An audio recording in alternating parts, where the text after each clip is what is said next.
Well, hey everybody. Hope you're doing all right. Welcome to another Thursday late night episode with me. Um, Let me know that you can see me and hear me all right. I'd appreciate that.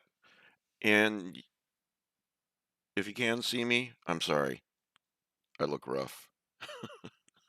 I feel rough. Thanks, Brian. Uh, Second trip to the dentist in like 10 days yesterday. Um, and I'm in a lot of pain. Uh, so this might be a short one. Well, probably will be a short one, guys. But Russell, we hear, we see. Okay, who's here? Suzanne, Alan, Brian, and Russell have commented so far. Um, if you are a patron, just a little reminder that I did a deep background interview with Brian Evanson last week. I think it was last week. Um, Jeff, Jeff was requested to join me on a Thursday, so I have to get together with him and figure out which Thursday night would work. But we will do that sometime in the next couple of weeks, as long as it works for him. Uh, so what was he saying? I don't even remember what I was talking about. Um, oh, Brian Evanson. Yeah, I did a deep. That was a really. I thought it was a great interview because he's so fascinating. And then, oh man, that hurts. Uh, I had a choice finally tonight between eat or hurt more, and I've barely eaten anything for like 2 or 3 days, so I made the choice to eat, and I'm paying for it. Hey, Dave, you're in the backyard. So anyway, yeah, and next on the 30th, Paul Tremblay and I are going to record not another, recorded a deep background interview. So um, and I need to, if you're a patron, I need to upload the Shadow Out of Time that we did. I'm just behind because of the dental issues. So, hello is the key. Oh, Jello. Jello is the key. Oh, I didn't even think about that. That's a great idea, Dave. Thanks. So, and I mean, this might be very, very short because I really don't want to do anything but go to bed. But there's been, you know, uh, there people who are interested in cosmic horror can oftentimes also be interested in astronomy. Um, I'm one of those people because it shares it shares some themes, doesn't it? Cosmic horror, the universe is immense, really immense, indifferent to us, has mysteries that we can't even comprehend yet.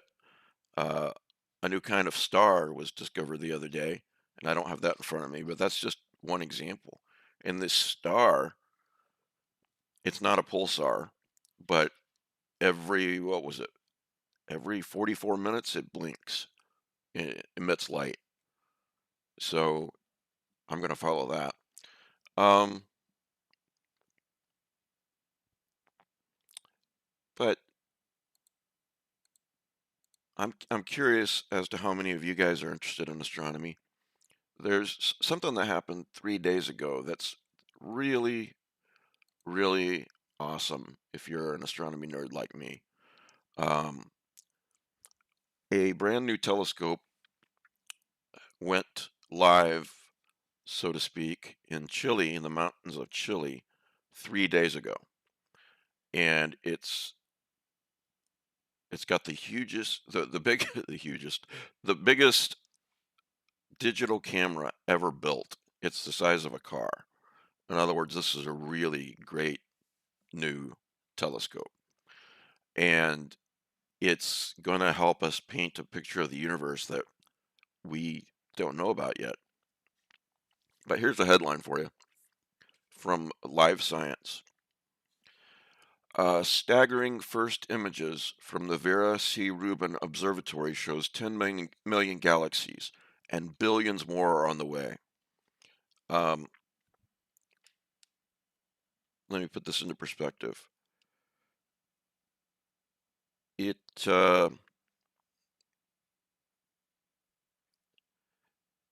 in one, I can't find it, but in one small frame centered in the Virgo cluster, it tiny part of the sky, it's already discovered it. It showed 10 million new galaxies that um, we didn't know about before 3 days ago. So it's captured roughly 10 million galaxies, all kinds of asteroids, and it's really amazing. I'll read a couple things about it. Before I do, the name of the telescope is the Vera C. Rubin uh, Observatory. Sorry.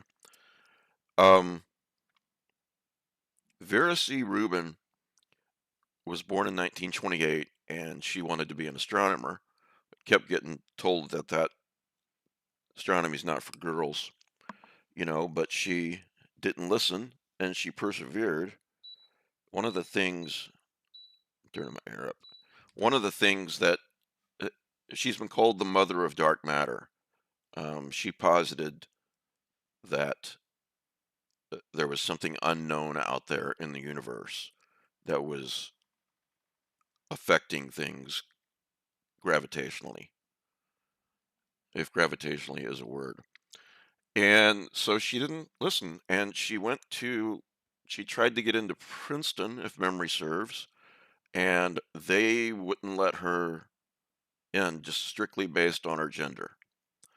And I think she went, I don't remember where she went after that, but she's a very important astronomer. And so that's why this observatory is named after her. Um, here's what's cool. One of the many things that's cool. You can go to it's got its own website. You can go to the Rubin Observatory online, and you can see the images for yourself. It's Rubin Observatory. Um, hang on. RubinObservatory.org, and I'm gonna post a link in here for you guys. So I have too many tabs open. That ever happened to you guys? Okay, so this is from that website. Um, and it's a news article on what's been happening, and just explore that site. The media is on there. You can look at the images for yourself, which isn't that amazing. I've been an astronomy nerd all my life, but if you'd told me in the 70s, hey Mike, you can go on your computer, if I had a computer, and look at what these telescopes are looking at, I'd be like, it would just, yeah, we're living in the future. So, check that out. I know Darren likes it when I talk about astronomy. So, what else is going on? There's a there's a new horror game, a new horror sim, I guess, coming up. It's called Hellmart, and headline from Bloody Disgusting says survive your shift in a convenience store horror sim, and it's got a trailer um, for it. And I'm trying to see when it'll be out. I think it's a great idea for a horror game. you know? Doesn't say. Anyway, for you gamers out there, especially Alan, um, wanted to let you know about that.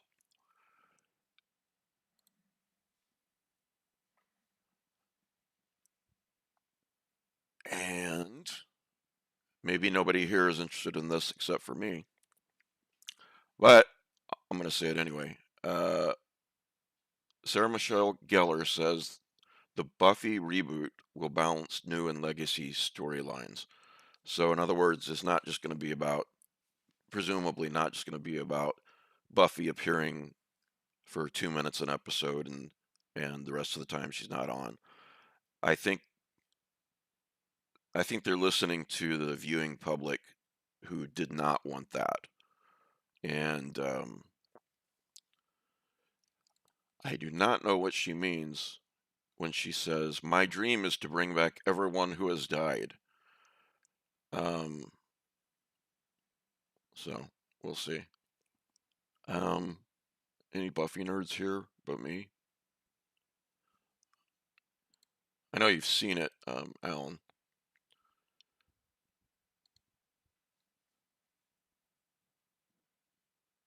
I'm reading the side chats here. Yeah. Um, so, anyway, back to astronomy for a second. Uh, That's, you know, that there are just these overlapping themes, and philosophically, physically. Um, I mean, on the first night, this camera captures images from 10 million more galaxies. That's just the tip of the iceberg. Excuse me. And I don't know that any of us can really, you can try, but really get a handle on how huge the universe really is. And is Cthulhu out there? Well, of course not. It's fiction. But it is reasonable to think that there may be beings, civilizations out there um, who've been around a lot longer than us and, have become have become, what do I want to say? They've evolved so high, so much that to us, they would basically be gods, like Lovecraftian gods. And their values would not be our values. I read a story in Brian Hodge's new book called Black Hole Sundown. And that's the name of the book, not the story. And um, the gist of one of the stories is that these beings, they don't care about the inhabitants of Earth. They are terraforming Earth, and the Earth is going through this slow process in the story to suit their needs, and they operate on these immense time scales. And as far as the humans or animals or anyone else, uh, that would be analogous to us wrecking a few ant hills when we're building a new house. We it doesn't even cross our mind really. And so, given the fact that there are if there are civilizations out there, and I just can't imagine that there are not, um, as huge as the universe is, there are races who have been around a hell of a lot longer than us, you know, and so yeah, it's easy to imagine a real life cosmic horror being or beings. So, in that scenario, you just hope that they don't notice you, that Earth is here. So, but SETI's letting them know, so we're screwed there. And all right, so Alan, Suzanne, how's summer treating you? What's everybody? If you want to answer, you don't have to. But what's everyone else? What's everyone else do for a living? I'm just curious. Next week is the Big 50, episode 50, and maybe I can get Jeff on for that episode. So it seems like I'm wandering all over the place. I am. This really hurts. Um,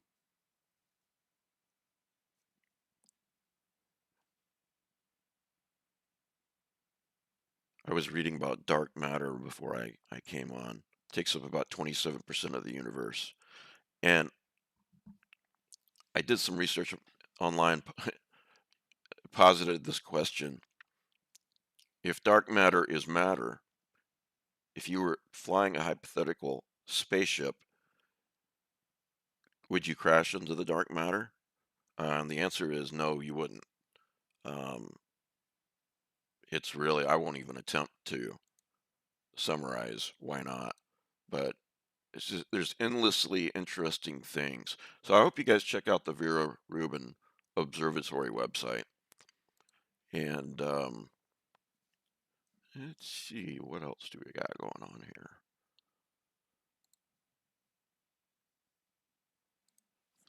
Um,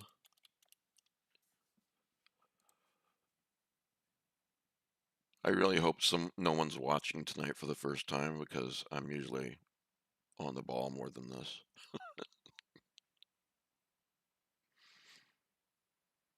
Let's see here. Yeah, I thought there was another horror thing that I was going to mention, but apparently not. Here's a website. Here's a YouTube video I'll link to in the side chat here. And Dr. Kirsten Banks talks about, it's only about a 10-minute video, but she really does a great job of summarizing what's happening with the Vera C. Rubin Observatory and telescope so far. So it it's really interesting. And she looks like she's about 17, but maybe I guess when you get old, everyone under 30 looks young. All right, let's see here. Edward says he's a graphic designer. Oh, sweet. Um, and Alan repainted the garage floor this week. How's your latest book coming, Suzanne? Let's see. Anything else I want to talk about? I warned you guys this would be really short. I'm sorry, but I gotta take a couple of sleeping pills and knock myself out. I kept waking up last night. So anyway, the dentist, it was as pleasant as one can hope for both times when you have to get teeth pulled. So I never went to a dentist until after I got married. So there's no surprise I've got a couple of problems. So there's a new theory about space and time, but I'll get into that next week. And I promise for those who are not interested, I won't just talk about astronomy. But it has to do with the the theory is that that time has three dimensions as well as space, and that if you imagine time as a canvas, then space is painted on that canvas. Um, he says, he asks us to imagine walking a straight path, our familiar linear time, but then encountering a second temporal path, crossing perpendicular to the first. This second time dimension would allow exploration of alternative possibilities at the same moment, while a third dimension would enable transitions between these different temporal paths. Now, there's a lot of junk science on the web, you know. Uh, this is not that. Um, they're working on this model, and I'm sure we'll hear more about it. So, how does this affect your life? Probably not at all, except that it's just fascinating as hell. So, um, all right, let me quoting. The idea is not just philosophical. I can't say his names. It's a mathematical model can accurately predict the masses of known particles, such as the top quark.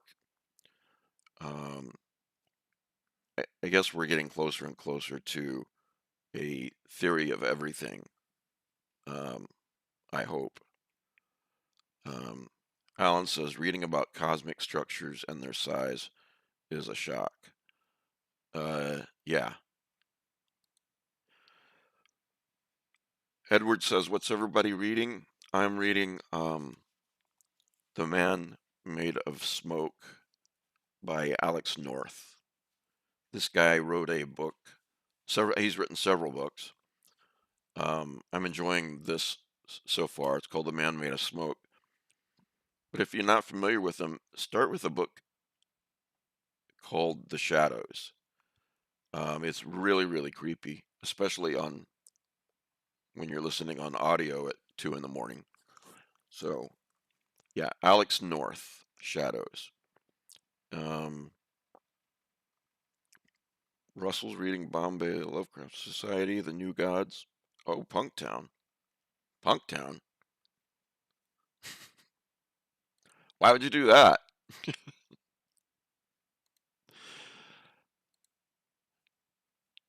All right.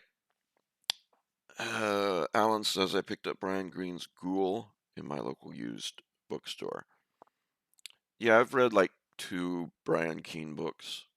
Um, you know, there's more in my TBR, but you know, so uh, there's a if you guys are familiar with the TV show Burn Notice, which is not a horror show. It's a spy type series. Yes, House of Windows is great by John Langan. Uh, in like one of the first episodes, like third or fourth episode, this assassin is after the protagonist, and so the protagonist is searching his hotel room to see if he can figure out what the heck's going on and where he can find him. And there's pretty much nothing there except for a science fiction anthology, a paperback. And I don't know why my brain works this way, but years ago, when I watched this show, I always try to, if there's a book shown on TV or in a movie, I try to look and see what it is. And it's a real sci-fi anthology.